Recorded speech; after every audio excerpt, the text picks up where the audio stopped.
لو دي اول مره هتعمله حلو وعايزين حاجه تطلع مضمونه وناجحه وتطلع سهله وفي نفس الوقت فيها قرمشه لذيذه كده، يبقى يلا نعمل مع بعض كرابيش حلب وهتطلع ناجحه ومضمونه في كل مره. وهقول لكم على كام تريك واحنا بنشتغل هتخليه يطلع مقرمش ومظبوط معاكم في كل مره.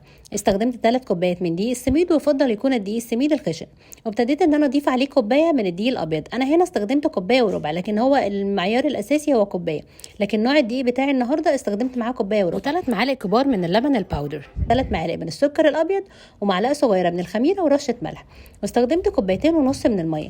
طبعا الميه بتتضاف بشكل تدريجي، ولغايه ما بنوصل للقوام ده ببتدي بعدها ان انا اغطيها لمده نص ساعه. وطبعا لازم لما بغطيها بكلينج فيلم او حتى كيس بلاستيك. بعد كده ببتدي ان انا احطها في كيس الحلواني بتاعي، او لو مش متوفر كيس حلواني وقمع بحطها في كيس بلاستيك عادي جدا، وابتدي ان انا اقطعها من تحت وبقليها في زيت على درجه حرارته من 160 ل 170، يعني بنزله على درجه حراره عاليه. بعد كده ببتدي ان انا هديه، ودرجه حراره 160 اللي احنا بنقلي فيها الدوناتس. طبعا لما بشكله بالشكل اللي انا حباه. واهم تريك هنا هي ان انا لازم اطلعه على شربات يكون تقيل وبارد، علشان اقدر احافظ عليه ان هو يكون مقرمش من بره وطري من جوه. وطبعا يا جماعه جربوه هيعجبكم جدا جدا.